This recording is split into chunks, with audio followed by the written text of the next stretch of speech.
Génesis. En el pensamiento de Moisés, hijo también de Hermes, los 10 primeros capítulos del Génesis constituían una verdadera ontología, según el... Aquí estamos viendo los grandes iniciados, Hermes y Moisés, Jesús también, donde viene que veamos al Génesis en el pensamiento de Moisés, la creación que escribió Moisés en el Sefer Yesirá, el primer libro escrito del patriarca Abraham, Isaac y Jacob por la mano de Moisés. El Señor le continúe bendiciendo y vamos a entrar en esta cosmogonía que es del alma, que es lo místico del alma y el conocimiento perfecto de cada hombre, del sí mismo, dentro de cada uno de nosotros, en esta tumba donde está metida el alma o esa perla preciosa que la llama Dios. El orden y la filiación de los principios. Todo lo que tiene un comienzo debe tener un fin. El Génesis relata a la vez la evolución en el tiempo y la creación en la eternidad, la única digna de Dios. Me reservo el exponer en el libro de Pitágoras un cuadro viviente de la teogonía terrestre y celeste de Psiquis. Esta historia, que corresponde a lo que el cristianismo llama la redención, falta por completo en el Antiguo Testamento. No porque Moisés y los profetas lo ignorasen, sino porque la juzgaban demasiado elevada para la enseñanza popular y la reservaban para la tradición oral de los iniciados. La divina Psiquis estuvo tan largo tiempo oculta bajo los símbolos herméticos de Israel, para personificarse al fin en la aparición etérea y luminosa de Cristo. En cuanto a la cosmogonía de Moisés, tiene la áspera concisión del genio semítico y la precisión matemática del genio egipcio. El estilo del relato recuerda las figuras que revisten el interior de las tumbas de los reyes, rectas, secas y severas, encierran en su dura desnudez un misterio impenetrable. El conjunto hace pensar en una construcción ciclópea, pero acá y allá del Sinaí. Como la puerta de un templo subterráneo, cada uno da paso a una galería de verdades ocultas que iluminan con sus lámparas inmóviles la serie de los mundos y de los tiempos. Tratemos de penetrar en ellos con las claves de la iniciación. Tratemos de ver esos símbolos extraños, esas fórmulas mágicas en su potencia de fuego de la hoguera de su pensamiento. En una cripta del templo de Jetro, Moisés, sentado sobre un sarcófago, medita solo.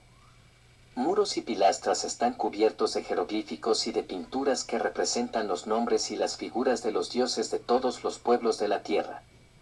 Estos símbolos resumen la historia de los ciclos desvanecidos y predicen los futuros ciclos.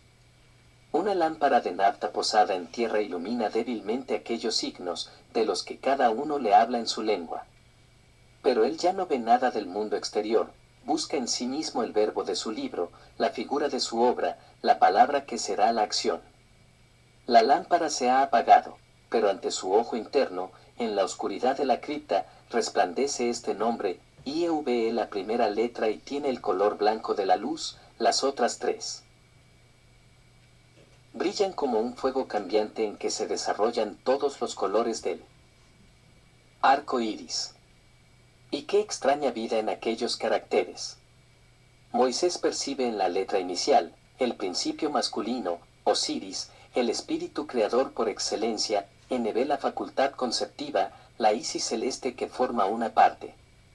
De este modo las facultades divinas, que contienen potencia todos los mundos, se despliegan y ordenan en el seno de Dios. Por su unión perfecta, el Padre y la Madre inefable forman el Hijo, el Verbo viviente que crea el universo. He aquí el misterio de los misterios, cerrado para los sentidos, pero que habla por el signo del Eterno como el Espíritu habla al Espíritu. Y el tetragrama sagrado brilla con luz más y más intensa. Moisés ve brotar de él, en grandes fulguraciones, los tres mundos, todos los reinos de la naturaleza y el orden sublime de las ciencias. Entonces su mirada ardiente se concentra sobre el signo masculino del Espíritu Creador. A él invoca para descender en el orden de las creaciones y tomar de la voluntad soberana la fuerza de llevar a cabo su creación, después de haber completado la obra del Eterno. Y he aquí que En las tinieblas de la cripta reluce el otro nombre divino, a Elohim. Este nombre significa para el iniciado, los dioses, el Dios de los dioses. A Elohim es el plural de Aelo, nombre dado al Ser Supremo por los hebreos y caldeos, derivándose de la raíz Ael, que pinta la elevación y la potencia expansiva, y que significa, en un sentido universal, Dios. Joa. Edo al-Chure, loyaco, en etiópico y en árabe, uno de los nombres sagrados de la divinidad. Fabre de Olivet, la langue hebra y que restituye. Ya no es el ser replegado en sí mismo y en lo absoluto, sino el Señor de los mundos cuyo pensamiento florece en millones de estrellas, esferas móviles de universos flotantes. En el principio Dios creó los cielos y la tierra. Pero esos cielos no fueron al principio más que el pensamiento del tiempo y del espacio sin límites, habitados por el espacio y el silencio. ¿Y el soplo de Dios se movía sobre la faz del abismo? Ruah Elohim, el soplo de Dios único, indica figurativamente un movimiento hacia la expansión, la dilatación. Es, en un sentido jeroglífico, la fuerza opuesta a la de las tinieblas. Si la potencia oscuridad caracteriza un poder compresivo, la palabra Ruah caracterizará una fuerza expansiva. C. Ruach, Espíritu Santo. Encontrará siempre, en todo caso, ese sistema eterno de dos fuerzas opuestas que los sabios y los eruditos de todos los siglos, desde Parménides y Pitágoras hasta Descartes y Newton, han visto en la naturaleza y señalado con nombres diferentes. Fabre de Aur, la luz. Pero esta luz no es la luz física, es la luz inteligible nacida del estremecimiento de la Isis celeste en el seno del infinito, alma universal, luz astral, substancia que hace las almas y a donde ellas se abren como en un fluido etéreo, elemento sutil por el cual el pensamiento se transmite a distancias infinitas, luz divina, anterior y posterior a la de todos los soles. Al principio ella se expansiona en el infinito, es el poderoso respir de Dios, luego vuelve sobre sí misma con un movimiento de amor profundo, aspir del eterno. En las ondas del divino éter. Palpitan, como bajo un velo translúcido, las formas astrales de los mundos y de los seres. Y todo ello se resume para el mago vidente en las palabras que él pronuncia y que relucen en las tinieblas en caracteres chispeantes, Ruah Elohim Aur, soplo, a Elohim, luz. Estos tres nombres son el resumen jeroglífico del segundo y tercer versículos del Génesis. He aquí en letras latinas el texto hebreo del tercer versículo, Wa, Naemer, a Elohim, Yeyaur, Wa Yeyaur.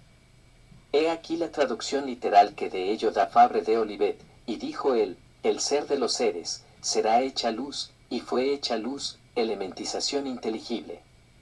La palabra Ruah, que significa el soplo, en el segundo versículo. Se notará que la palabra Aur, que significa luz, es la palabra Ruah invertida. El soplo divino volviendo sobre sí mismo crea la luz inteligible. Que la luz sea y la luz fue. El soplo de Elohim es la luz. Del seno de esta luz primitiva, inmaterial, brotan los 6 primeros días de la creación, es decir, las semillas, los principios, las formas, las almas de vida de toda cosa. Es el universo en potencia, anterior a la letra y según el espíritu. ¿Cuál es la última palabra de la creación? La fórmula que resume al ser en acto, el verbo vivo en quien aparece el pensamiento primero y último del ser absoluto. Es, Adán Eva el hombre mujer. Este último no representa en ningún modo, como lo enseñan las iglesias y lo creen nuestros exégetas, la primera pareja humana de nuestra tierra, sino Dios personificado en el universo y el género humano. Tipificado, la humanidad universal a través de todos los ciclos. Dios creó él. Hombre a su imagen, le creó varón y hembra. Esta pareja divina es el verbo universal por el cual Yahvé manifiesta su propia naturaleza a través de los mundos. La esfera donde habita primitivamente y que Moisés abarca con su poderoso pensamiento, no es el jardín del Edén, el legendario paraíso terrestre, sino la esfera temporal sin límites de Zoroastro, la tierra superior de Platón, el reino. Pero ¿qué será la evolución de la humanidad en el tiempo y en el espacio? Moisés la contempla bajo una forma concentrada en la historia de la caída. En el Génesis, Psiquis, el alma humana se llama Aísa, otro nombre de Eva. Génesis 2, 23. Aísa, el alma, asimilada aquí a la mujer, es la esposa de Ais, el intelecto, asimilado al hombre. Ella es tomada por él y constituye su mitad inseparable, su facultad volitiva. La misma relación existe entre Dionisios y Perséfone. Ella goza del cielo sin comprenderlo. Pues para comprenderlo, es preciso haberlo olvidado y recordarlo de nuevo. Para amarlo, es preciso haberlo perdido y reconquistado. Ella solo aprenderá por el sufrimiento y no comprenderá más que por la caída. Y qué caída, bastante más profunda y trágica que la de la Biblia infantil que leemos. Atraída hacia el abismo tenebroso por el deseo de conocimiento, Aísa se deja caer. Cesa de ser el alma pura, dotada solo de un cuerpo sideral y viviendo, divino éter. Se reviste con un cuerpo material y entra en el círculo de las generaciones, y sus encarnaciones no son una, sino 100, 1000, en cuerpos cada vez más groseros según los astros donde habita. Desciende de mundo en mundo, desciende y olvida. Un velo negro cubre su ojo interno, sumergida la divina conciencia, oscurecido el recuerdo del cielo en el espeso tejido de la materia. Pálida como perdida esperanza, luce en ella una débil reminiscencia de su antigua felicidad. De esta chispa tendrá que renacer y regenerarse. Sí, Aísa vive aún en esa pareja desnuda que yace sin defensa sobre una tierra salvaje, bajo un cielo enemigo donde retumba el trueno. ¿Cuál es el paraíso perdido?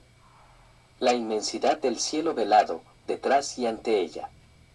Moisés contempla así las generaciones de Adán en el universo. En la versión samaritana de la Biblia, al nombre de Aram está unido el epíteto universal, infinito. Es, pues, del género humano de lo que se trata, del reino hominal en todos los ciclos. Considera enseguida el destino del hombre sobre la tierra y ve los ciclos pasados y el presente.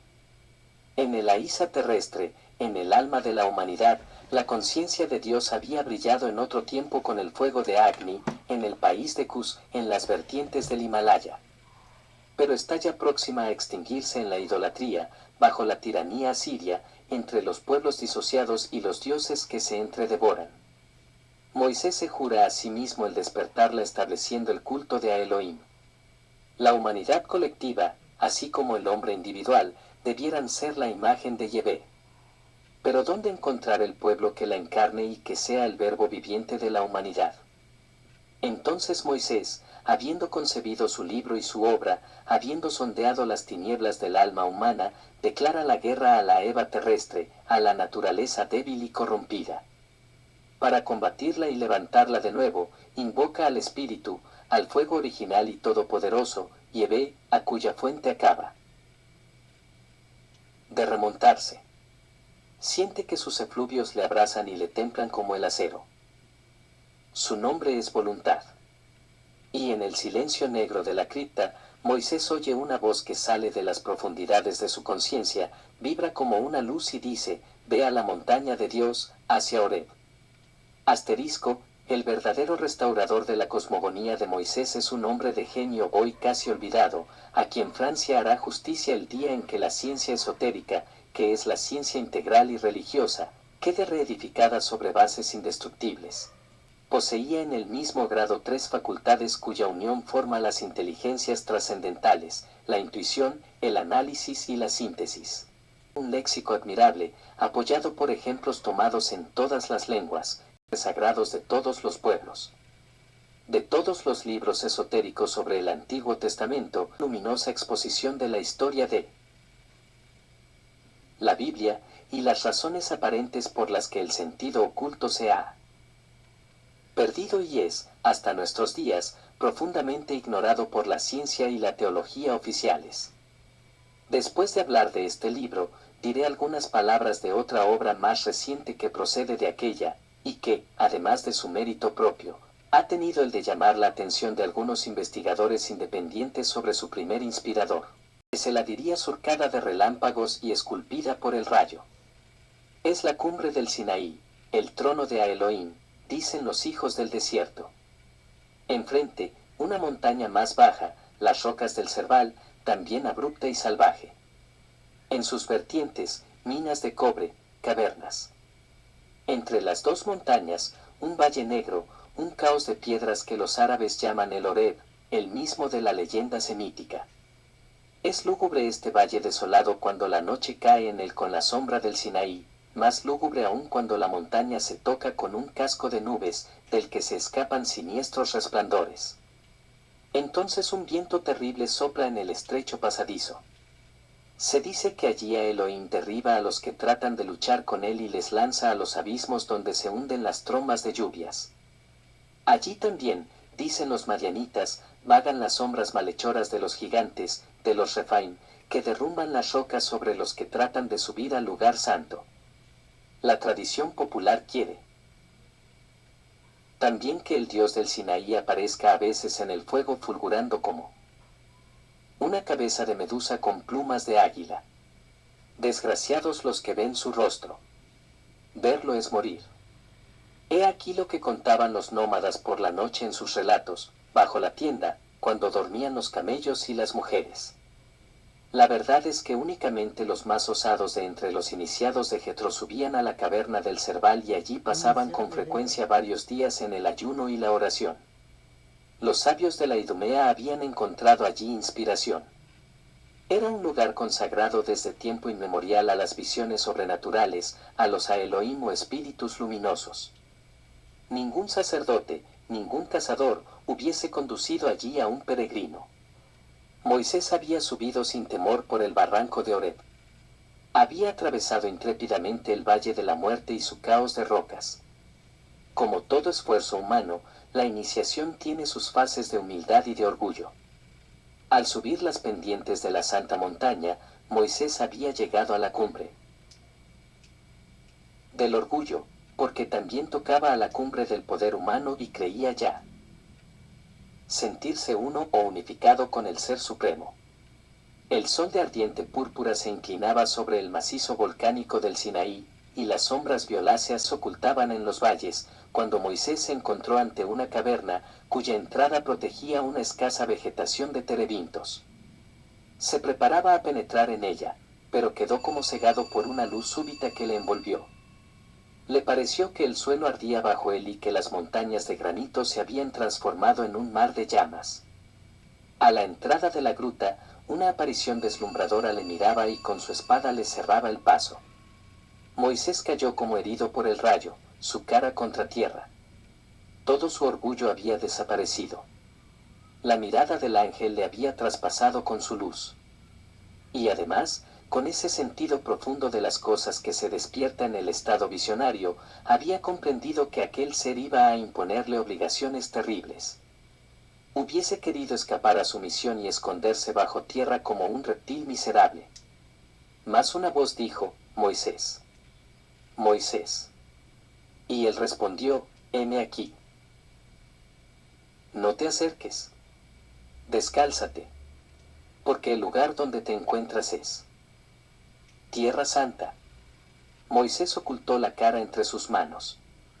Tenía miedo de ver al ángel y encontrar su mirada. Y el ángel le dijo, tú que buscas a Elohim, ¿por qué tiemblas ante mí? ¿Quién eres? Un rayo de Elohim, un ángel solar, un mensajero de aquel que es y que será. ¿Qué ordenas?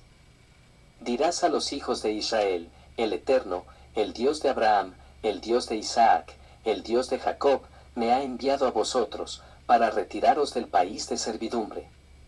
¿Quién soy, dijo Moisés, para retirar a los hijos de Israel de Egipto? Ve, dijo el ángel, porque estaré contigo. Yo pondré el fuego de Elohim en tu corazón y su verbo en tus labios. Hace 40 años que le evocas. Tu voz ha llegado hasta él. Ahora yo te tomo en su nombre. Hijo de Elohim, me perteneces para siempre. Y Moisés, alentado, exclamó, muéstrame a Elohim. Que yo vea su fuego viviente. Levantó la cabeza. Pero el mar de llamas se había desvanecido como él. Otro relámpago. El sol había descendido sobre los volcanes apagados del Sinaí, un silencio de muerte se extendía sobre el valle de Horeb, y una voz que parecía desarrollarse en lo azul y perderse en el infinito, decía, yo soy aquel que es. Moisés salió de esta visión como aniquilado. Creyó por un instante que su cuerpo había sido consumido por el fuego del éter. Pero su espíritu era más fuerte. Cuando volvió a descender hacia el templo de Jetro, se encontraba presto para su obra. Su idea llena de vida marchaba ante él como el ángel armado con la espada de fuego. Éxodo, el desierto, magia y teurgia. El plan de Moisés era uno de los más extraordinarios, de los más audaces que un hombre haya jamás concebido. Arrancar un pueblo al yugo de una nación tan poderosa como el Egipto, conducirle a la conquista de un país ocupado por poblaciones enemigas y mejor armadas, arrastrarle durante 10, 20, 40 años por el desierto, abrazarle por la sed, extenuarle por el hambre, hostigarle como a un caballo de sangre bajo las flechas de los hetitas y de los amalecitas prontos a despedazarle, aislarle con su tabernáculo del Eterno en medio de aquellas naciones idólatras. Imponerle el monoteísmo con violencia de fuego e inspirarle un temor una tal veneración hacia aquel Dios único, que éste se encarnó en su carne, viniendo a ser su símbolo nacional, el objetivo de todas sus aspiraciones y la razón de su existencia. Tal fue la obra inaudita de Moisés. El éxodo fue concertado y preparado de antemano por el profeta, los principales jefes israelitas y Jetro. Para ejecutar su plan, Moisés aprovechó un momento en que Menepta, su antiguo compañero de estudios, que era faraón, tuvo que rechazar la invasión temible del rey de los libios, Mermayu. El ejército egipcio, ocupado por completo en la frontera oeste, no pudo contener a los hebreos, y la emigración en masa se operó con toda tranquilidad. He aquí pues en marcha a los Beni Israel. Aquella larga fila de caravanas, llevando las tiendas sobre camellos, seguida de grandes rebaños, se prepara para contornear el Mar Rojo. Aún no son más que algunos millares de hombres.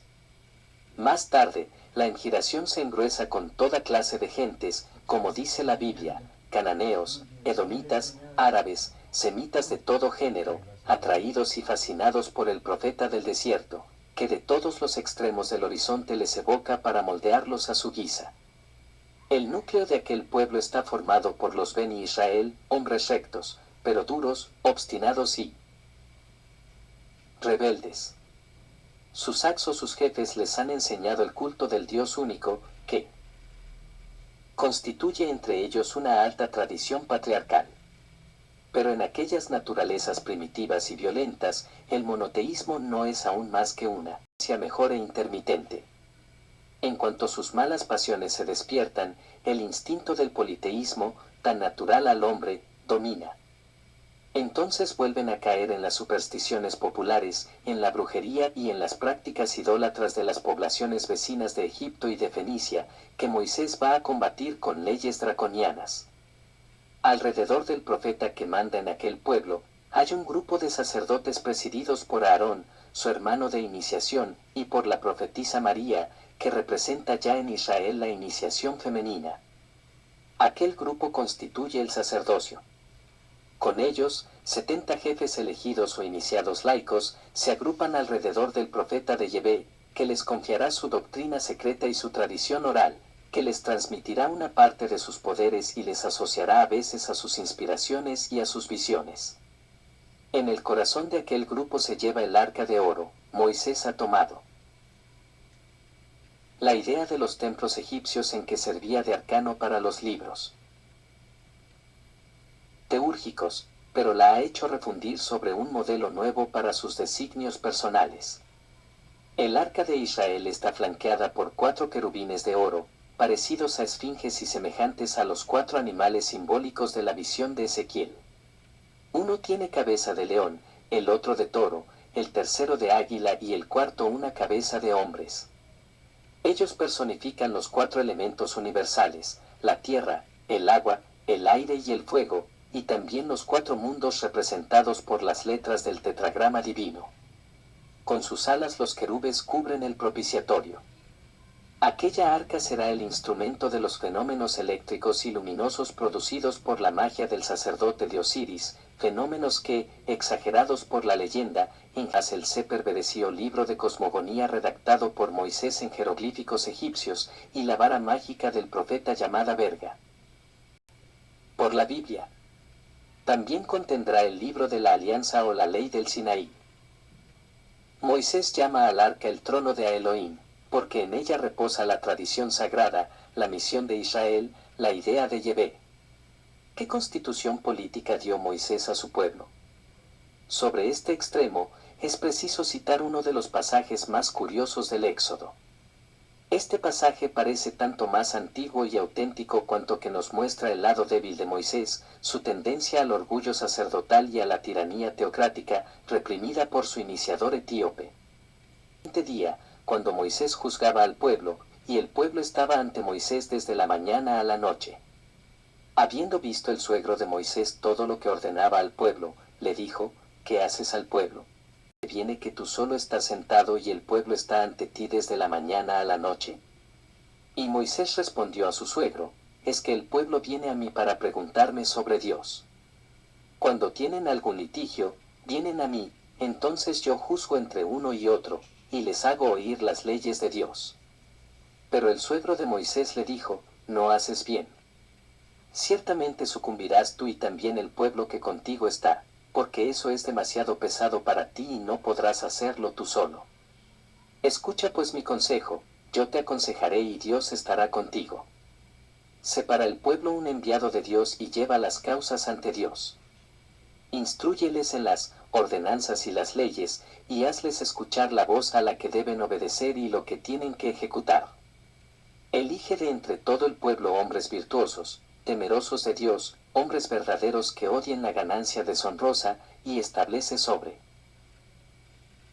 ellos jefes de millares, jefes de centenas, de 50 y de 10. Y que ellos juzguen al pueblo en todo tiempo, pero que te lleven todos los asuntos grandes y que juzguen las causas pequeñas. Así aliviarán tu trabajo y llevarán contigo una parte de la carga. Si haces esto, y Dios te lo manda, podrás subsistir y todo el pueblo llegará felizmente a su destino. Moisés obedeció a la palabra de su suegro, e hizo todo lo que él había dicho. Éxodo 18, 13 a 24. La importancia de este pasaje, desde el punto de vista de la constitución social, ha sido justamente señalada por M. Saintibes en su hermoso libro, La misión de Shuifa. Se deduce de este pasaje que en la Constitución de Israel, establecida por Moisés, el poder ejecutivo era considerado como una emanación del poder judicial y estaba bajo la autoridad sacerdotal. Moisés a sus sucesores, siguiendo el sabio consejo de Jetro. Siempre fue el mismo bajo los jueces, desde Josué a Samuel, hasta la usurpación de Saúl. Bajo los reyes, el sacerdocio deprimido. Comenzó a perder la verdadera tradición de Moisés, que solo sobrevivió en los profetas. Moisés no fue un patriota, sino un domador de pueblos que tenía por designio los destinos de la humanidad entera. Israel solo era un medio, la religión universal era su objetivo, y sobre aquellos grupos nómadas su pensamiento iba a los tiempos futuros. Desde la salida de Egipto hasta la muerte de Moisés, la historia de Israel solo fue un largo duelo entre el profeta y su pueblo. Moisés condujo al principio las tribus israelitas al Sinaí, por el árido y desierto, ante la montaña consagrada a Elohim por todos los semitas, donde había tenido su revelación. Allí donde el genio se había apoderado del profeta, el profeta quiso apoderarse de su pueblo e imprimirle en la frente el sello de Yahvé, los 10 mandamientos, poderoso resumen de la ley moral y complemento de la verdad trascendente encerrada en el libro hermético del arca. Mente que va a ir a la montaña para consultar a Elohim y que traerá la ley escrita sobre una tabla de piedra. Ordena al pueblo que vele y ayune, que le espere en la castidad y la oración. Deja el arca portátil, cubierta por la tienda del tabernáculo, bajo la guarda de los 70 ancianos. Luego desaparece por el desfiladero, no llevando consigo más que a su fiel discípulo Josué. Pasan días, Moisés no vuelve. El pueblo se inquieta al pronto, Luego murmura, ¿por qué habernos traído a este horrible desierto y habernos expuesto a las flechas de los amalecitas? Moisés nos ha prometido conducirnos al país de Canaán donde fluye la leche y la miel, y he aquí que morimos en el desierto. Más valía la servidumbre en Egipto que esta vida miserable. Ojalá tuviésemos aún los platos de carne que comíamos allá. Si el Dios de Moisés es el verdadero Dios, que lo pruebe, que todos sus enemigos queden dispersados y que entremos en el acto en el país de promisión. Esos murmullos se engruesan, los israelitas se amotinan y los jefes toman parte en la revuelta. Y he aquí que viene un grupo de mujeres que cuchichean y murmuran entre sí. Son las hijas de Moab, de piel negra, cuerpos flexibles, formas opulentas, concubinas o siervas de algunos jefes edomitas asociados a Israel. Recuerdan ellas haber sido sacerdotisas de Astarot y haber celebrado las orgías de la diosa en los bosques sagrados del país natal. Ellas sienten que ha llegado la hora de reconquistar su imperio. Vienen adornadas con oro y trajes vistosos, con la sonrisa en los labios, como una multitud de hermosas serpientes que salieran de tierra haciendo lucir al sol sus formas ondulantes, reflejos metálicos. Se mezclan con los rebeldes, les miran con sus ojos relucientes, les abrazan, hacen sonar sus anillos de cobre, les seducen con sus lenguas alameras. ¿Quién es, después de todo, aquel sacerdote de Egipto y su Dios? Habrá muerto en el Sinaí. Los Refaim le habrán arrojado a un abismo. No es él quien conducirá las tribus al Canaán. Que los hijos de Israel invoquen a los dioses de Moab, Belpegor y Astarot. Esos son dioses que se pueden ver y que hacen milagros. Ellos les conducirán al país de Canaán. Los revoltosos escuchan a las mujeres moabitas, se excitan unos a otros y este grito parte de la multitud. Aarón, haznos dioses que marchen ante nosotros, porque nada sabemos de Moisés, el que nos sacó de la tierra de Egipto. Aarón trata en vano de calmar a la multitud. Las hijas de Moab llaman a los sacerdotes fenicios llegados con una caravana. Estos traen una estatua de Astarot de madera y la elevan sobre un altar de piedra. Los rebeldes obligan a Aarón, bajo amenaza de muerte, a fundir el becerro de oro, una de las formas de Belpegor. Se sacrifican toros y machos cabríos a los dioses extranjeros, se dedican a beber, a comer, y las danzas lascivas, dirigidas por las hijas de Moab, comienzan alrededor de los ídolos, al son de las zambombas, de los quines y de los panderos agitados por las mujeres. Los 70 ancianos, elegidos por Moisés para la custodia del arca, han tratado en vano de detener aquel desorden con sus amonestaciones. Ahora se sientan en tierra con la cabeza cubierta de ceniza. Agrupados alrededor del tabernáculo del arca, oyen con consternación los gritos salvajes, los cantos voluptuosos, las invocaciones a los dioses malditos, demonios de lujuria y de crueldad. Ven con horror a aquel pueblo desenfrenado y rebelado contra su Dios. ¿Qué va a hacer del arca, del libro y de Ish? Es para lo que le echan la culpa a Aarón, el hermano de Moisés, que hizo unas leyes y que él fue el que hizo el becerro, ¿no? Ahí se están dando cuenta de la verdad. Hay mucha mujer moabita que puede decir que es religiosa, va a una iglesia, que supuestamente cambian de religión, pero siguen siendo moabitas. Ellas siguen anhelando los aretes, los anillos, ellas siguen anhelando los adornatos y están en la iglesia. Incluso hay muchas mujeres de estas predicando, moviendo sus joyeles y haciendo caer al pueblo de Dios verdaderamente, que ha ido a buscar un crédito de santidad y de pureza. Y es ahí donde estas moabitas también se las puede encontrar usted. Estas supuestas moabitas también las podemos estar encontrando en el medio del desierto donde está Moisés, Aarón y toda la familia que fueron con él buscando la libertad. Vieron que ellas ya tenían el recuerdo de Egipto, tenían el recuerdo de Moab y el recuerdo de todos esos lugares donde, siendo ya ellas hebreas de sangre y de generaciones, pero venían ya con sus vicios que se fueron criando en la parranda, en la droga, en la concupiscencia, en las lujurias, en la prostitución, el bailoteo, el bailadito que le hicieron a los hombres, mire cómo los recogieron a todos. Y así nos podemos estar encontrando en un vecindario, donde ustedes, los pueblos, como dicen ellos, los sacerdotes eran 70 y estaban allí insistiendo con buenos consejos, con la palabra de Dios, con la alabanza y la adoración. Ellos estaban untados de ceniza, desesperados de ver que les escuchaban a las moabitas cantar sus cantos mundanos. Los cantan, los cantos mundanos, y si, no, si se los ponen en equipos y de todo para que usted se exaspere porque saben que usted es cristiano, adorador de Dios, y que usted lo mundano y lo cochino no le agrada. Entonces, estas moabitas se las encuentra uno en todas partes. Ahí está la enseñanza de Dios. Que no te hagan caer estos moabitas. Israel, si Moisés no vuelve, Moisés vuelve. De su gran recogimiento, de su soledad en el monte de Elohim, trae la ley sobre tabletas de piedra.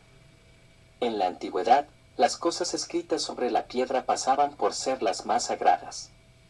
El hierofante de Eleusis leía a los iniciados, en tablas de piedra, cosas que juraban no decir a nadie y no se encontraban escritas en parte alguna. Llegado al campo, ve las danzas, la bacanal de su pueblo ante los ídolos de Astarot y de Belpegor. A la vista del sacerdote de Osiris, del profeta de Elohim, las danzas cesan, los sacerdotes extranjeros huyen, los rebeldes vacilan. La cólera hierve en Moisés como un fuego devorador.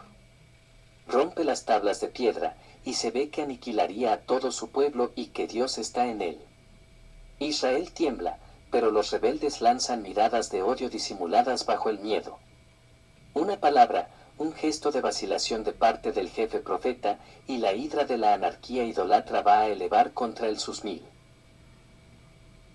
Edward Chure, los grandes iniciados 2, Hermes y Moisés 70, bajo una granizada de piedras, al arca santa, al profeta y a su idea. Pero Moisés está allí y tras él los poderes invisibles que le protegen. Comprende que es preciso, ante todo, templar el alma de los 70 elegidos, elevarlos a su propia altura y por ellos a todo el pueblo. Él invoca a Elohim Yahvé, el espíritu masculino, el fuego principio del fondo de sí mismo y del fondo del cielo. A mí los 70. Exclama Moisés. Que tomen el arca y suban conmigo a la montaña de Dios. En cuanto a este pueblo, que espere y tiemble. Voy a traerle la sentencia de Elohim. Los levitas sacan debajo de la tienda el arca de oro envuelta en sus velos, y el cortejo de los 70 desaparece con el profeta en los desfiladeros del Sinaí. No se sabe quién tiembla más, si los levitas por lo que van a ver, o el pueblo por el castigo que Moisés deja suspendido sobre su cabeza como una espada invisible. Ah, si se pudiera escapar de las manos terribles de aquel sacerdote de Osiris, de aquel profeta. Y apresuradamente la mitad del campo pliega las tiendas, ensilla los camellos y se prepara a huir. Mas he aquí que un crepúsculo extraño, un velo de polvo se extiende sobre el cielo, una brisa dura sopla. Y se dice que les estorbó la brisa dura, una brisa granizada oscura, todo se oscureció, empezó una brisa granizada rara, empezó a caerle así que en el Mar Rojo, así que en el desierto toman un color rojizo y lívido. Detrás del Sinaí se amontonan gruesos nubarrones. Ya ellos estaban listas, las moabitas, la sinvergüenzura, la perrería que tenían ahí. Arrancaron con sus címbalos y todo para volarse. Ya no querían la sentencia de Dios, pero no les fue bien.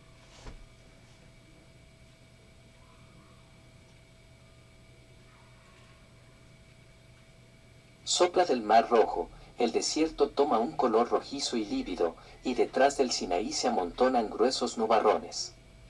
Por fin, el cielo se ennegrece. El huracán trae torbellinos de arena y los relámpagos hacen estallar en torrentes de lluvia las nubes que envuelven el Sinaí. Pronto el rayo reluce y su voz, repercutida por todas las gargantas del macizo, estalla sobre el campo en detonaciones sucesivas con un estruendo espantoso. El pueblo no vacila en que aquello se debe a la cólera de Elohim invocada por Moisés. Las hijas de Moab han desaparecido. Los ídolos son derribados, los jefes se prosternan, los niños y las mujeres se esconden bajo el vientre de los camellos. Esto dura toda una noche, todo un día. El rayo ha caído en las tiendas. ¿Y usted no ha pillado que así hace el pecador, ese poco de sinvergüenzuras? Apenas oyen un trueno, un rayo, ¿cómo se pone? Terror dentro de sus corazones y encuevados cuando ven que la cosa se puso dura, porque es el mismo temor de los mismos demonios y las posesiones demoníacas que tienen estas personas. Tiendas, ha matado hombres y animales y el trueno retumba continuamente. Hacia el oscurecer la tempestad se calma, las nubes humean aún sobre el Sinaí y el cielo continúa negro. Mas he aquí que a la entrada del campamento reaparecen los 70, Moisés en cabeza. Y en el vago resplandor del crepúsculo, el semblante del profeta y el de sus elegidos irradia con luz sobrenatural, como si trajeran sobre su cara el reflejo de una visión luminosa y sublime. Sobre el arca de oro, sobre los querubines con alas de fuego, oscila un resplandor eléctrico, como una columna fosforescente. Ante aquel espectáculo extraordinario, los ancianos y el pueblo, hombres y mujeres se prosternan a distancia.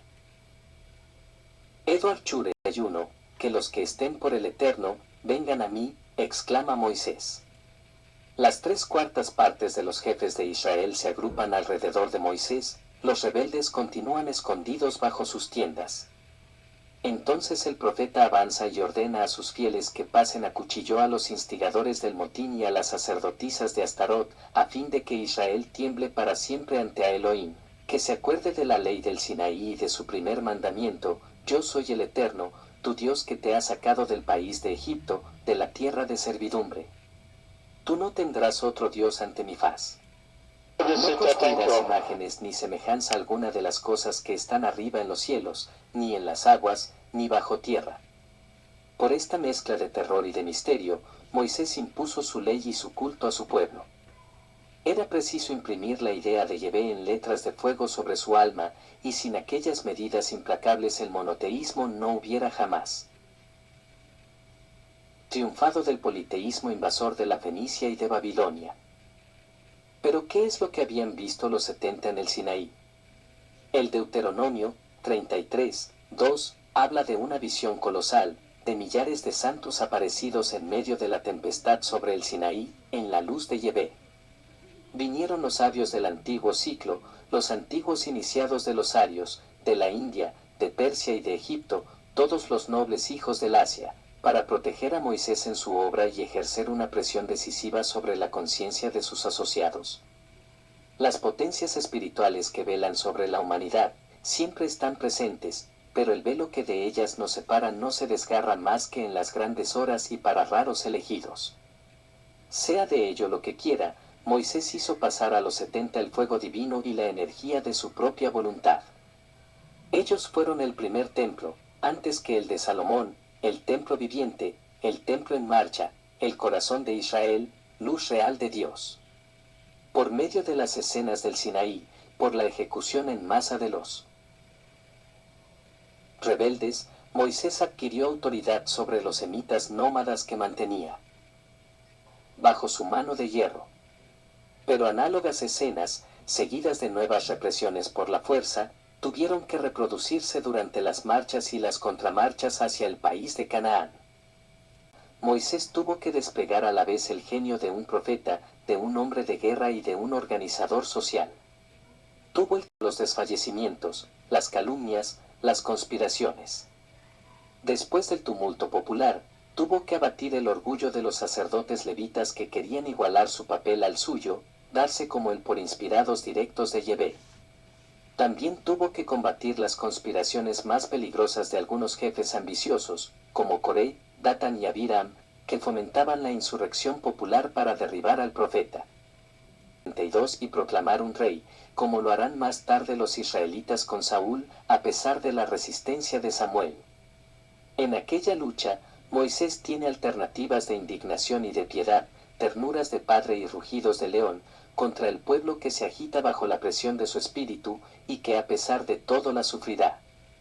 De ello encontramos un eco en los diálogos que la narración bíblica relata entre el profeta y su Dios, diálogos que parecen revelar lo que pasaba en el fondo de su conciencia.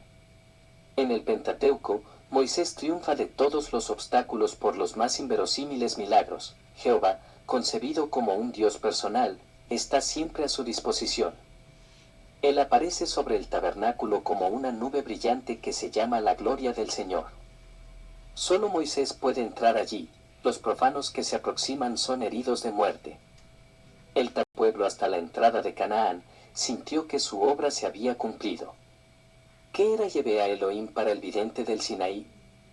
El orden divino visto desde la altura, a través de todas las esferas del universo y realizado sobre la tierra visible a imagen de las jerarquías celestes y de la eterna verdad. No había contemplado en vano la faz del Eterno, que se refleja en todos los mundos.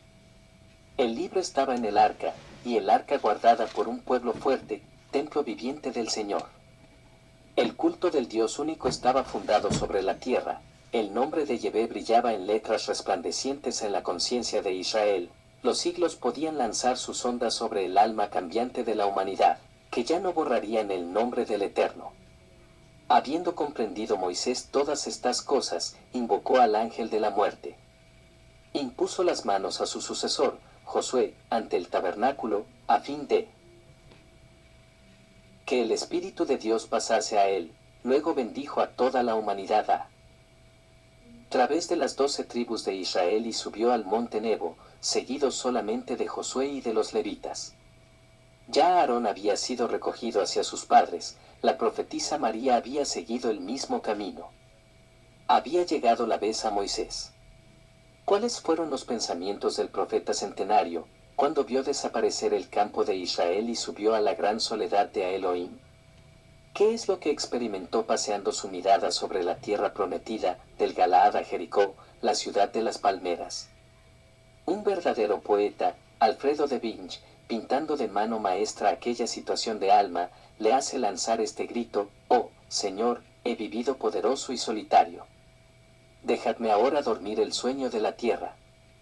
Estos versos dicen más sobre el alma de Moisés que los comentarios de un centenar de teólogos. Aquella alma semeja a la gran pirámide de Gizeh, maciza, desnuda y cerrada al exterior, pero que encierra en su interior los grandes misterios y lleva en su centro un sarcófago, llamado por los iniciados sarcófago de la resurrección. Desde allí, por un pasadizo oblicuo, se veía la estrella polar. De este modo aquel espíritu impenetrable veía desde su centro la finalidad de las cosas. Sí, todos los poderosos han conocido la soledad que crea la grandeza, pero Moisés se encontró más solo que los otros, porque su principio fue más absoluto, más trascendente. Su Dios fue el principio viril por excelencia, el espíritu puro. Para inculcarlo a los hombres tuvo que declarar la guerra al principio femenino, a la diosa natura, a Ebe, a la mujer eterna que vive en el alma de la tierra y en el corazón del hombre. Tuvo que combatirla sin tregua y sin merced, no para destruirla, sino para someterla y dominarla. ¿Qué hay de asombro en que la naturaleza y la mujer, entre quienes reina un pacto misterioso, temblasen ante él? ¿Por qué admirarse de que se regocijasen de su partida y esperasen para levantar la cabeza a que la sombra de Moisés hubiera cesado de lanzar sobre ellas el presentimiento de la muerte? Tales fueron sin duda los pensamientos del vidente, mientras subía al estéril monte Nebo. Los hombres no podían amarle, porque él solo había amado a Dios. ¿Viviría al menos su obra? ¿Sería su pueblo siempre fiel a su misión? Oh, fatal clarividencia de los moribundos, don trágico de los profetas, que levanta todos los velos en la última hora. A medida que el espíritu de Moisés se desligaba de la tierra, veía la terrible realidad del porvenir. Él vio las traiciones de Israel, la anarquía levantando la cabeza, los reyes sucediendo a los jueces, los crímenes de los reyes manchando el templo del Señor, su libro mutilado, incomprendido, su pensamiento escondido, disfrazado, rebajado por sacerdotes ignorantes o hipócritas, las apostasías de los reyes, el adulterio de Judá con las naciones idólatras, la pura tradición, la doctrina sagrada. Ahogadas y los profetas, poseedores del verbo viviente, perseguidos hasta el fondo del desierto. Sentado en una caverna del monte Nebo, Moisés vio todo esto en sí mismo. Pero ya la muerte extendía sus alas sobre su frente y posaba su mano fría sobre su corazón. Entonces aquel corazón de león trató de surgir una vez más. Irritado contra su pueblo, Moisés evocó la venganza de Elohim sobre la raza de Judá y elevó su pesado brazo. Josué y los levitas que le asistían oyeron con espanto estas palabras salir de la boca del moribundo profeta: Israel ha traicionado a su Dios, sea el dispersado a los cuatro vientos del cielo.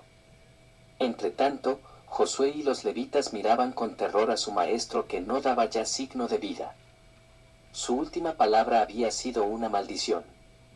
Había lanzado con ella el último suspiro. Pero Moisés abrió los ojos por última vez y dijo: volved a Israel. Cuando el tiempo llegue, el Eterno os enviará un profeta como yo entre vuestros hermanos y pondrá su verbo en su boca, y ese profeta os dirá lo que el Eterno le haya ordenado. Y a quien no escuche las palabras que os diga, el Eterno le pedirá cuentas. Yahshua Jesús. Deuteronomio 18, 18, 19. Vendrá Mesías, Yahshua. Después de estas palabras proféticas, Moisés entregó el Espíritu. El ángel solar de la espada de fuego, que antes le había aparecido en el Sinaí, le esperaba. Él le arrastró al seno profundo de la Isis celeste, a las ondas de esa luz que es la esposa de Dios. Lejos de las regiones terrestres, atravesaron círculos de almas de creciente esplendor. Por fin, el ángel del Señor le mostró un espíritu de maravillosa belleza y de una dulzura celeste, pero de tal radiación y de claridad tan fulgurante, que la suya propia no era más que una sombra al lado de ella. No llevaba él la espada del castigo, sino la palma del sacrificio y de la victoria. Moisés comprendió que aquel terminaría su obra y conduciría a los hombres hacia el Padre, por el poder del Eterno femenino, por la gracia divina y por el amor perfecto.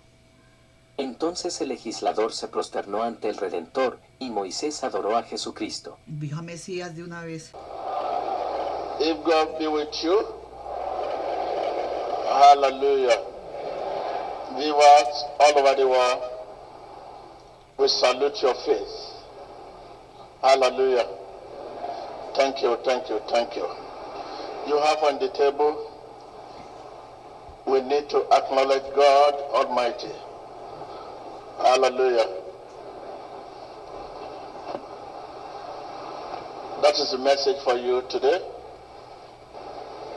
Hallelujah. Hallelujah.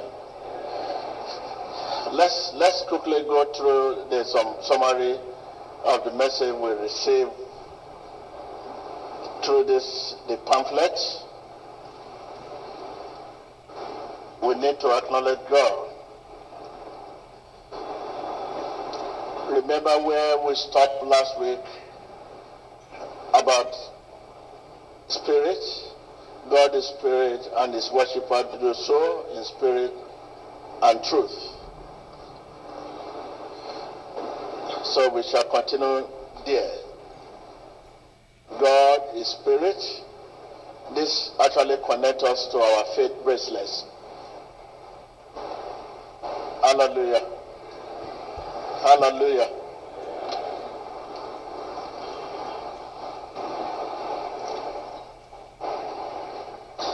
Yes. Last week we talked about God is spirit.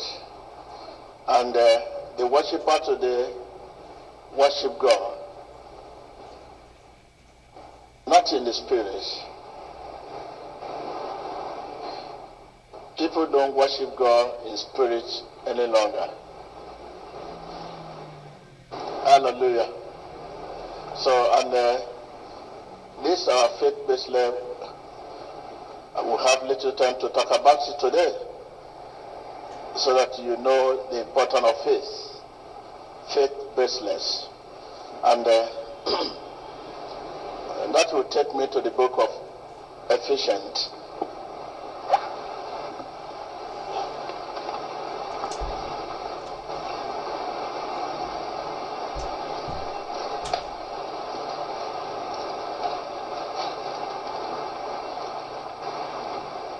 The the book of Ephesians 3. Let's take a look at verse 17 there. Ephesians 3, verse 17.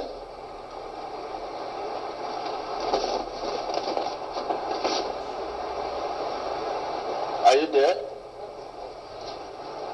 In verse 17, then Christ will make his home in your heart.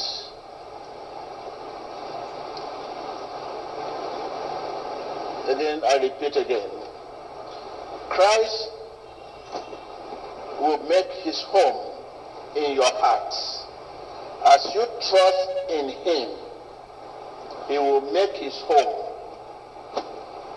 in your heart. Are you there?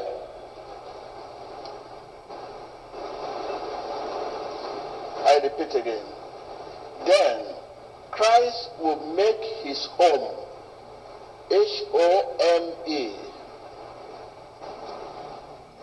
in your heart. As you trust in him, he will make his home in your heart. Think about that.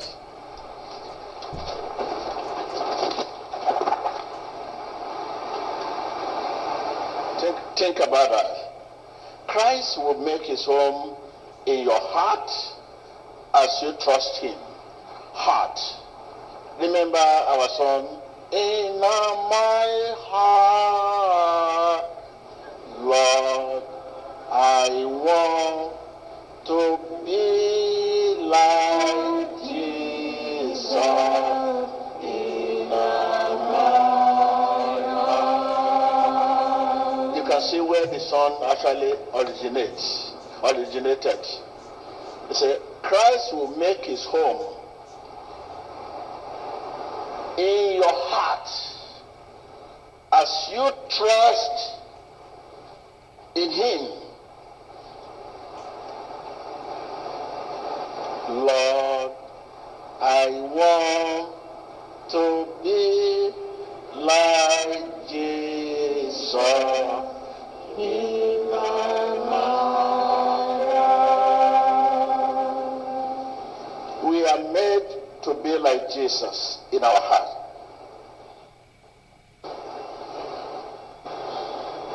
We are made to be like Jesus in our world.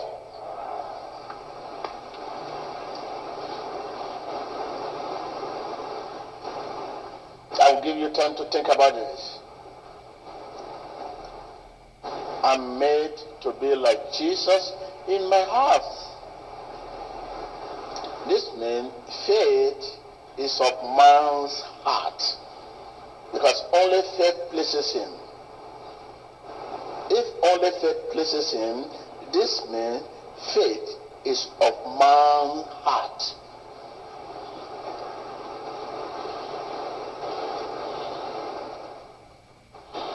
Think about it.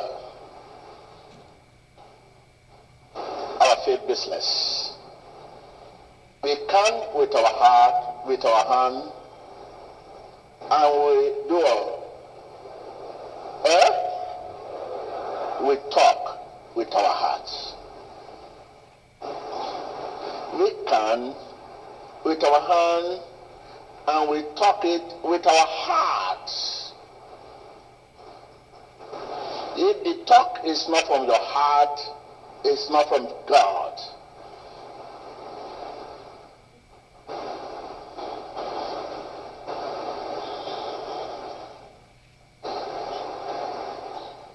The word is contact with God. It is his contact with us.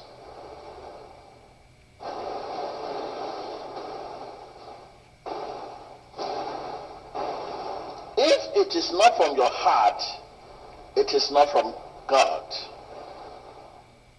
We count with our hand and talk with our heart. This makes it different from religious purpose.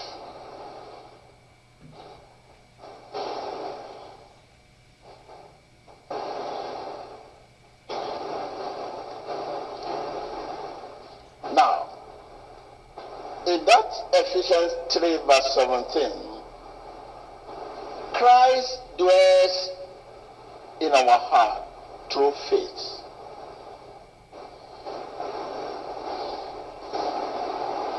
Christ lives in our heart through faith.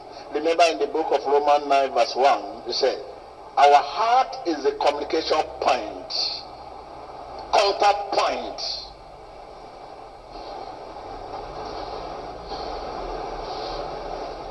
Christ dwells in our heart through faith.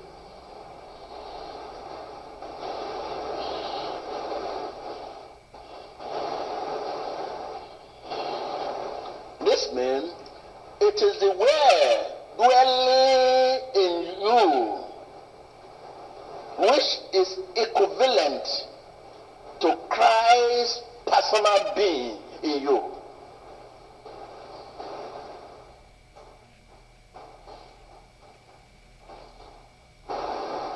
This means it is the Word dwelling in you, living in you,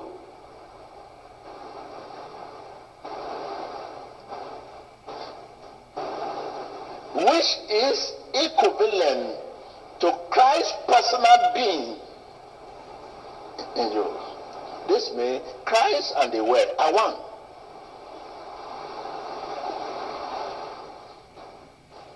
Christ and the Word are one. If you know Christ and the Word are one, you bring Christ on the scene. Anytime you say in Jesus' name, you bring him on the scene. Anytime you say in Jesus' name, you bring it on the scene. If you know Christ and the Word are one.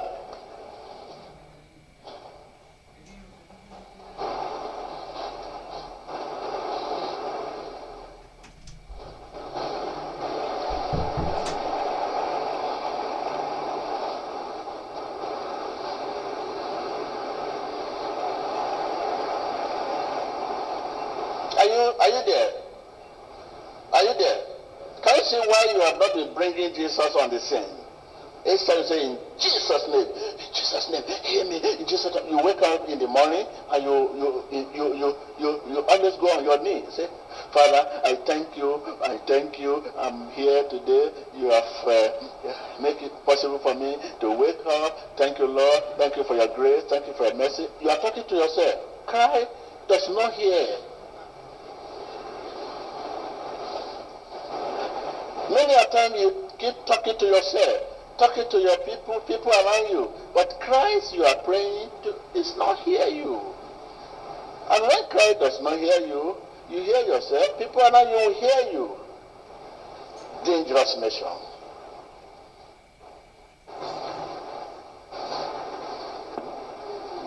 It's a faithful God. If you hear you, will answer you. It's a faithful God. If you hear you, you will act.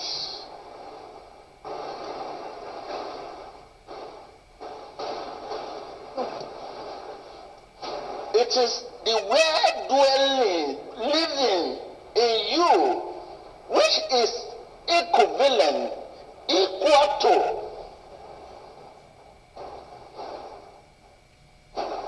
Christ's personal being in you. Then Christ and the Word are one. And you know this, you always bring Christ on the scene instantly.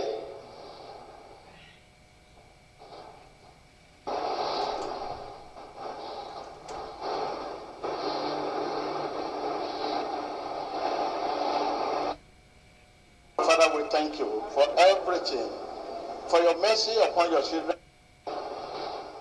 And you know this, you always bring Christ on the scene instantly.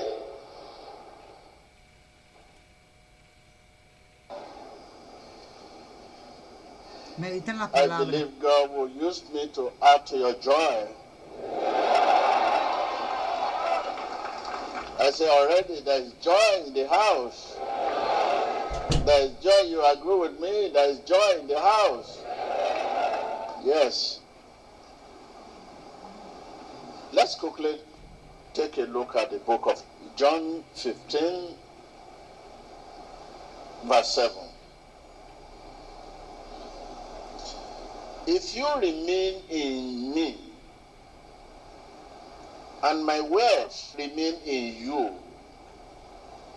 ask whatever you wish, whatever you want, it will be done for you. Let's show Christ and his word are one. It's simple. Take a look again. If you remain in me, and my words remain in you, ask whatever. He said, whatever you wish, you want, you desire, it will be done for you.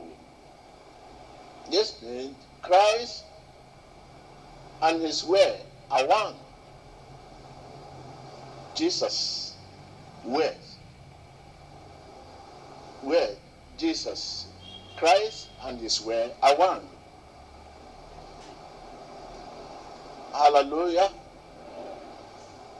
If the word dwells in you, it produces prayer fruit. That is F-R-U-I-T. How can this word dwell in us? It is not only committing the word to memory because of where we are coming from, how you are brought up, you are educated. And in education academy, you need to memorize. But coming to the house of God, the Bible, it is not only committing the word to memory, to memorize the word. Indeed, it's valuable, it's good to memorize, but it is allowing the word to become an integral part of you. You know, we have sitting room, we have bedroom. So when you choose to memorize the word, it will only be acting in the sitting room, not in the bedroom.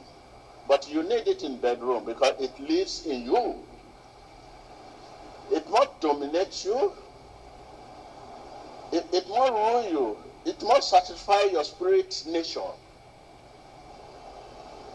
You know, there is a why the word must be integral part of you. Because Jesus can only dwell in your heart through faith. And the Bible faith comes from God's word. I mean Bible faith, not faith. There are many faiths, all kinds of faith. But Bible faith comes from God's word. Like it is defined in the book of Romans 10:17.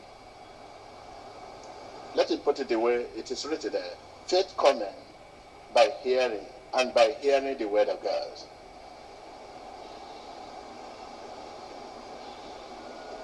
When the word dwells in you, dominates you, rule you, live in you, it produces prayer fruits. That's Jesus' name, Jesus' name. Amen. Give me biscuits. You just receive it. Receive them. Oh Jesus, oh Jesus, oh Jesus. Here I am. Forgive me. You receive those things. You receive that. These are the prayer fruit. Prayer fruit. You receive those things. If the word dominates you. The word dominating you becomes lordship of Christ in you. Lordship, Christ himself. Letting the word have right of way in your life is letting Christ himself have right of way. Say to your neighbor, letting the word have right of way in your life is letting Christ have right of way. That is, letting the word have right of way in your life is letting Christ himself have right of way. If the way is not have right of way, your life, forget. So this is Christ. You go straight. It's like a magnet. Magnet.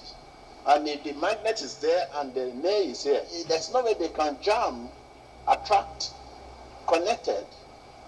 The word dominating you is the lordship of Christ himself.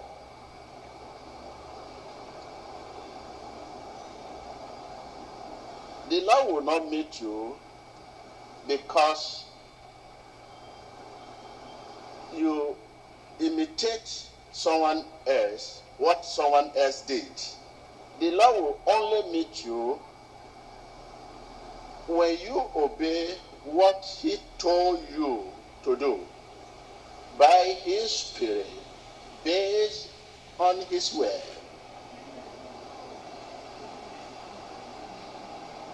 That is act on obedient to God. Like someone just share testimony now. Say, praise the Lord.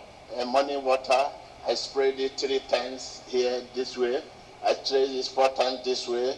12 midnight, I sprayed it. You quickly write all those statements. By the time you get your morning water, you get home, you spray it. How many times this lady say he sprayed it? Oh, 4 times. Shh. This time, 4 times. 12 midnight. Okay. You now set your clock to 12 midnight. By the time you hear, I want to spray my morning water. It will not work. Because this is imitation. Lord, I want to be like Jesus in my heart. In my heart. In my heart.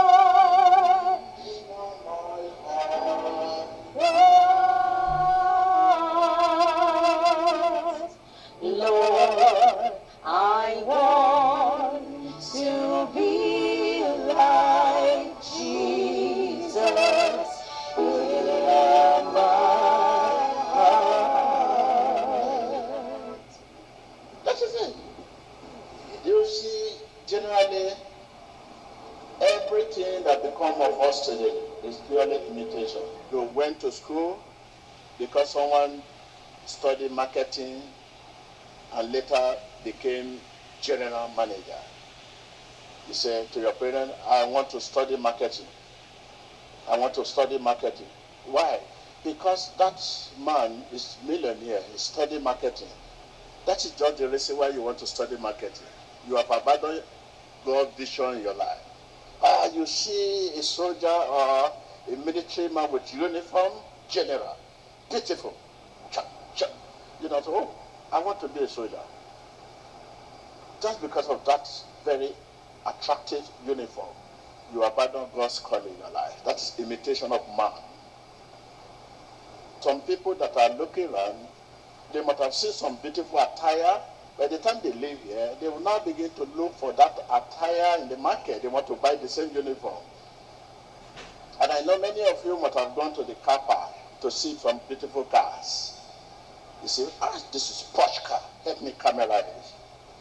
When I leave church today, I have to look for this type of car. I need it. Our life is full of imitation.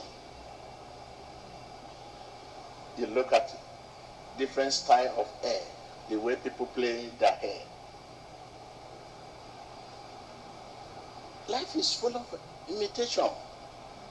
This is why we are very limited in our thinking, in our doing, in our way. We are very, very limited. We can't go beyond. When you are a type that copy, you base your life in copying. And there is so much weakness in copying. You can imagine how many business cards you have in your pocket. You are the architect, you are the lawyer, you are the accountant, you are this, because you don't know what to do again. You copy. Each time you see someone who is prosper in his career, you abandon your career, you jump into that career. And prosperity is not evident that you are called. You can be rich in doing what you are doing, and yet you are not called for that job from heaven. No. You can be very rich in what you are doing, and yet is not your calling from heaven. The end will prove that it's your calling. Tell your neighbor, the end will prove that what I'm doing is my calling from God. Tell your neighbor, don't be afraid. The end will prove that what you are doing is your calling from God. If there's nothing like that, people like me, where will I be today? This is inherited from apostles. The price they pay is what I'm enjoying today. So the price you are paying, children you have to bring also to lead to enjoy them.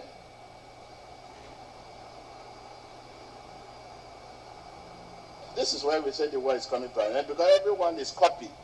No one is patient enough to wait for God, to hear from God. Literally, you copy. Even in the world today, they encourage copy.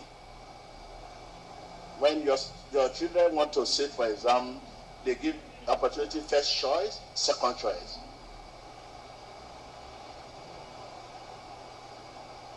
So alternative everywhere.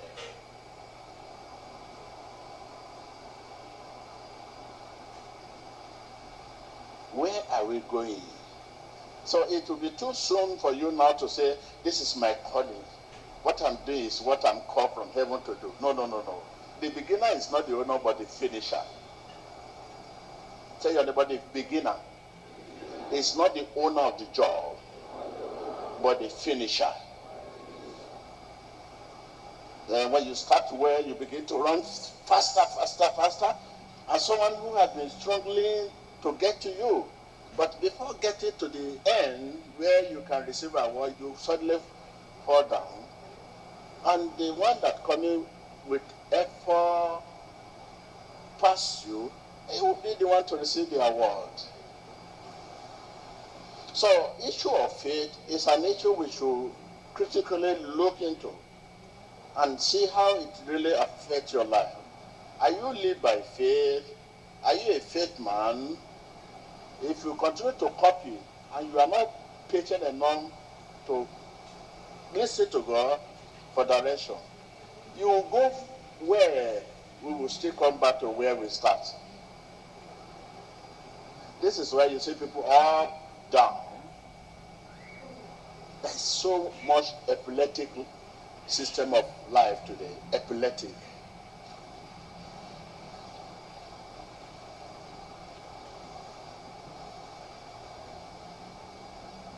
A copy cannot stand the test of time. This is why when challenges come, you lament, you complain. Challenges will come, but a copy man cannot stand the challenges. Who is the master of copy? Man is the master of copy. But the master of original, God, is the master.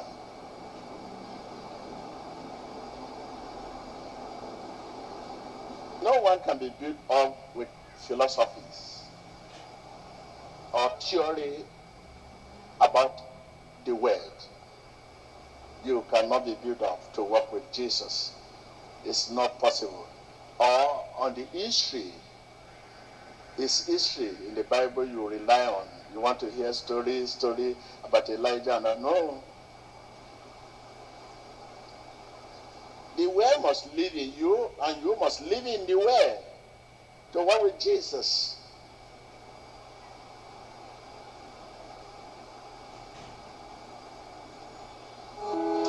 As the deep panteth for the waters of my soul, longeth after thee. Oh Lord, you alone are my heart desire, when I long to worship thee. For you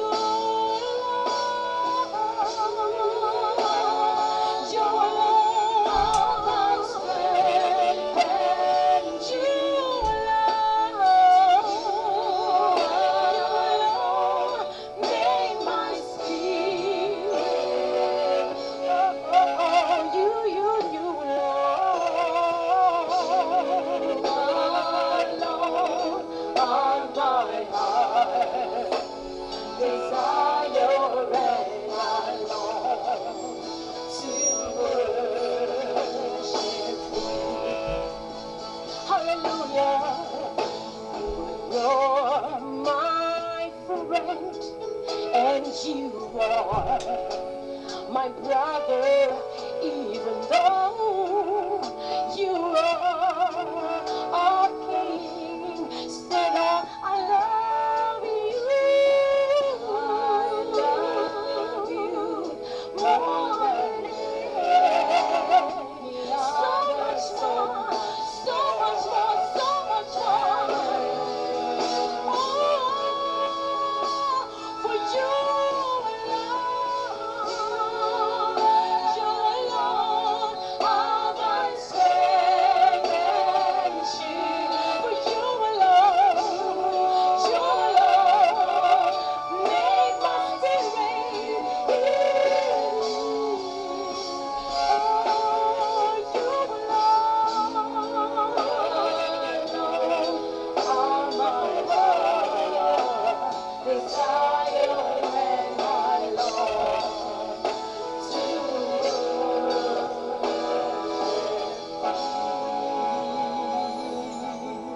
Hallelujah. You may be seated. Thank you. We can only be a part of Christ when the word dominates us. You become part of Christ. Then you can bring Christ on the scene. Jesus, you see him on the scene. Instantly.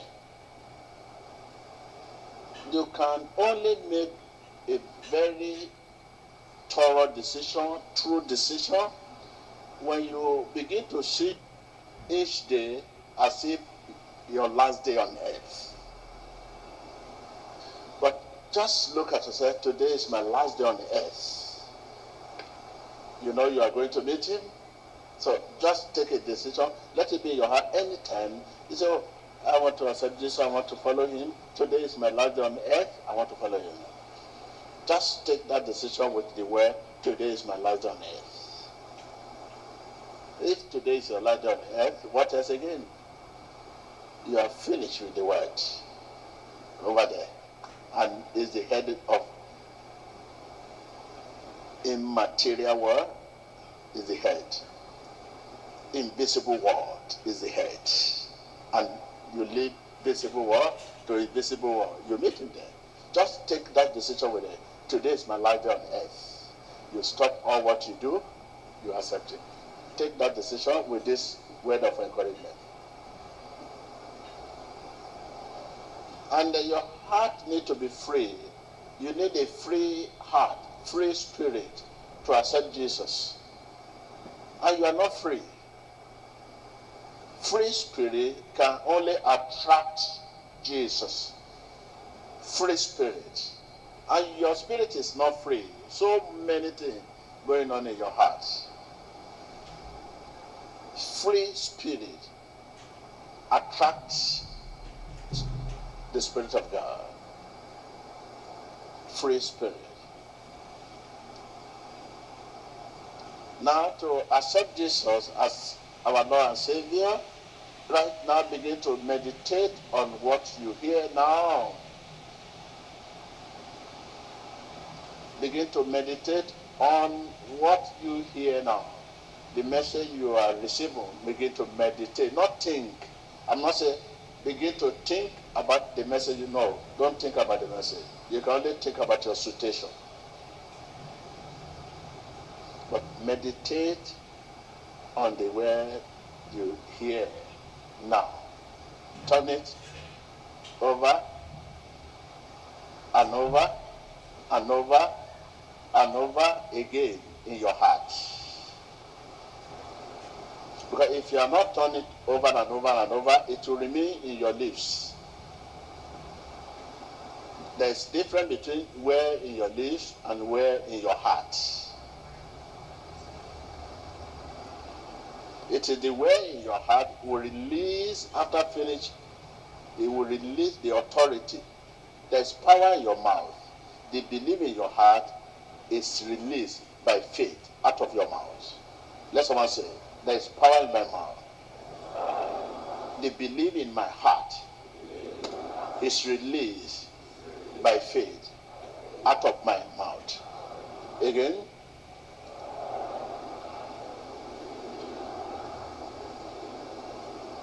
there's power in my mouth. You somebody say, in Jesus' name, amen, power come. But before that power can be in your mouth, the belief in your heart must be released by faith. If the belief released by faith, it comes to your mouth again. There's power in my mouth.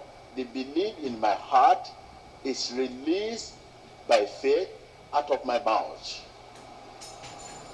So this means faith is believing with my heart and confessing with my mouth. That is faith. So there's power in my mouth. The belief in my heart is released by faith out of my mouth.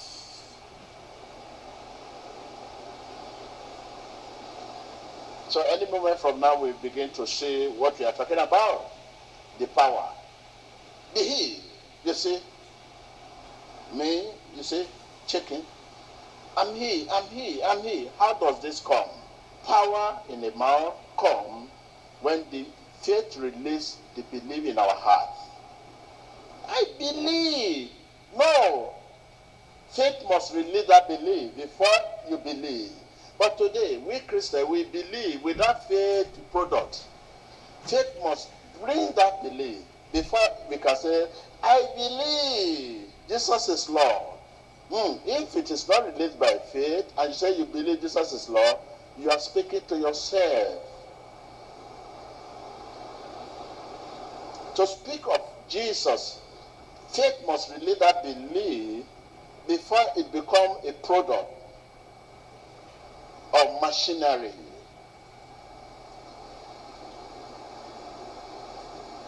I believe Jesus is Lord.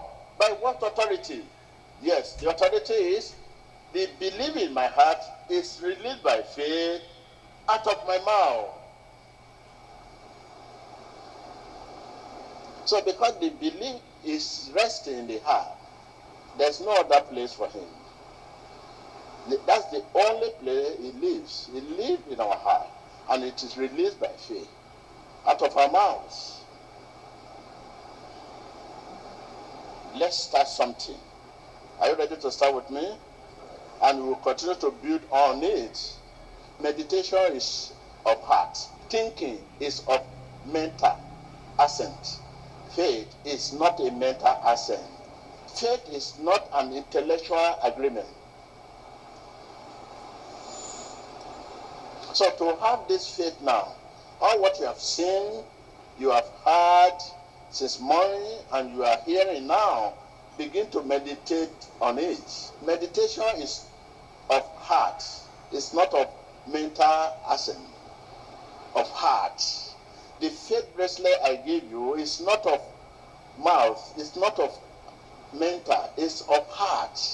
And when your heart is engaged in something, your body, your face, your appearance, your faculty will remain quiet. No one will know you are saying something, you are doing something. But today, it's not of your heart, it's of your mouth. Meditation is visit with God. If you want to visit Jesus, just meditate in his word. You will soon see him, you will visit him. Come on, brother, come here. Stand here. Come. I want to demonstrate something. Stand here. Come. Stand here. You see, this lady is very close to this man. Take, for example, this man is Jesus. Is close to him. And my brother is a bit farther than this woman. If you want to go to Jesus, you get there before this man. So if we start meditation now, it depends on the distance you are to Jesus. Distance you are to Jesus. Meditation is a visit with who? With God. You want to go and visit him. If the sister started meditate on God's word, and this man started also meditate on God's word, this woman will get to Jesus before this man.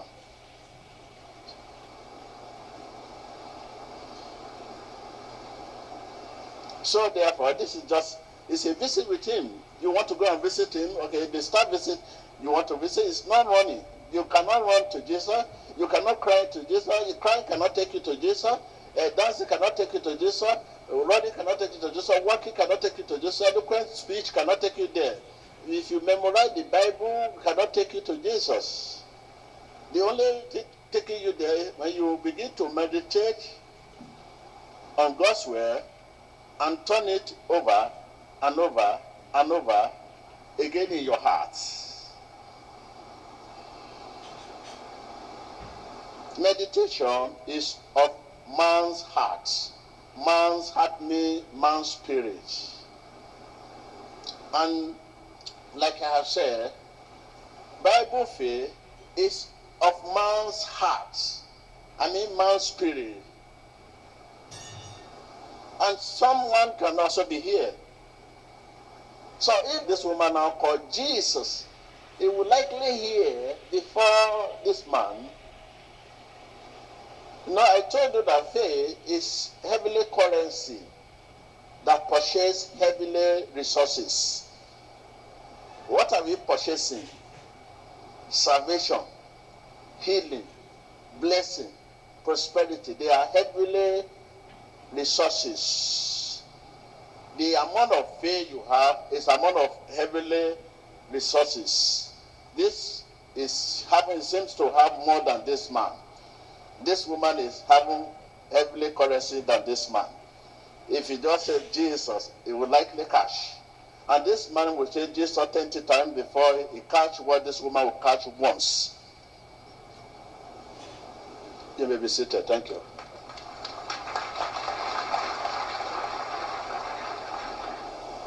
Faith is an object that grows and develops in our heart, our man's spirit. Object that grows, develops within our heart or within our spirit. Heart means spirit, as you know. Spirit of man means heart. So what I'm doing here now, by the time I reach there, I say, Jesus, and the man begin to walk. That does not mean you don't have faith. Maybe you likely your father, a bit farther. Maybe I'm a bit closer than you. That is why I say, Jesus, and the transfer. And you think you cannot do the same, you can do. But you're a bit farther. You just need to begin to meditate on God's word and turn it over and over and over again. You may overtake me.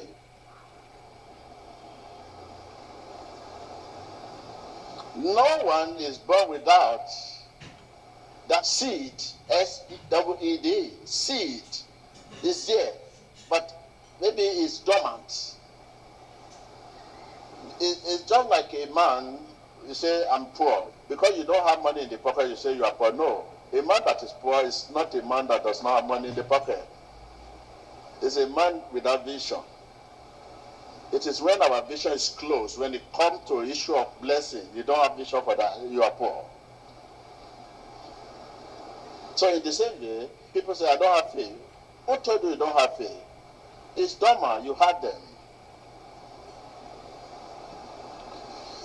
Faith activates prayer. Write it down.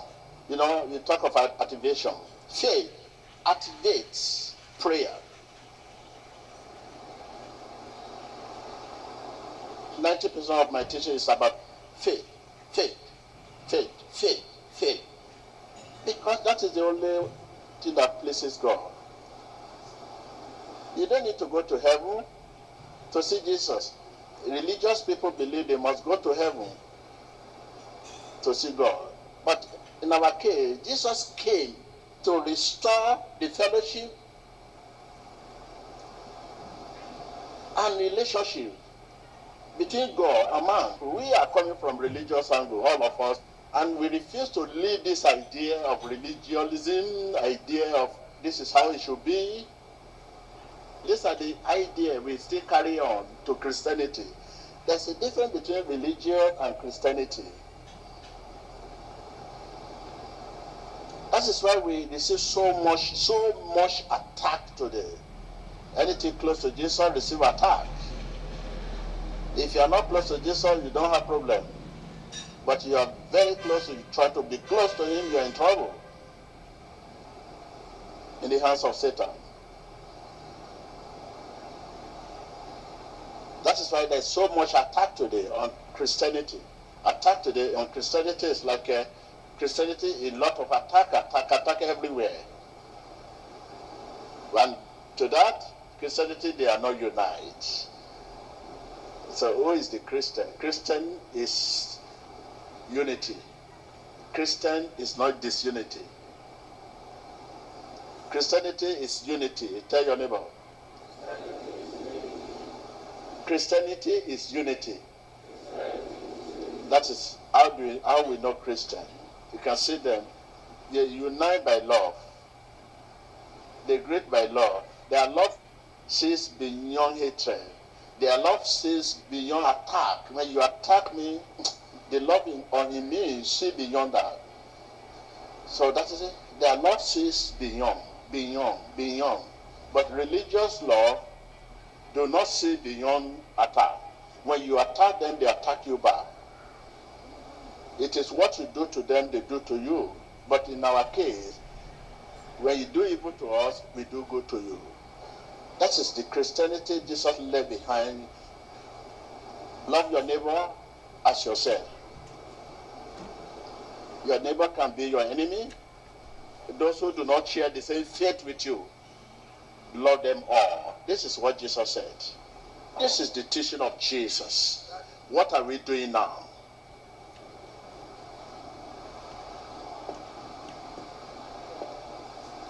Love your neighbor as yourself. Your neighbor can be your enemy, can be those who do not share the same faith with you. Love them first. Don't say because it's not a Christian and say, no, I don't want to see you. You don't want to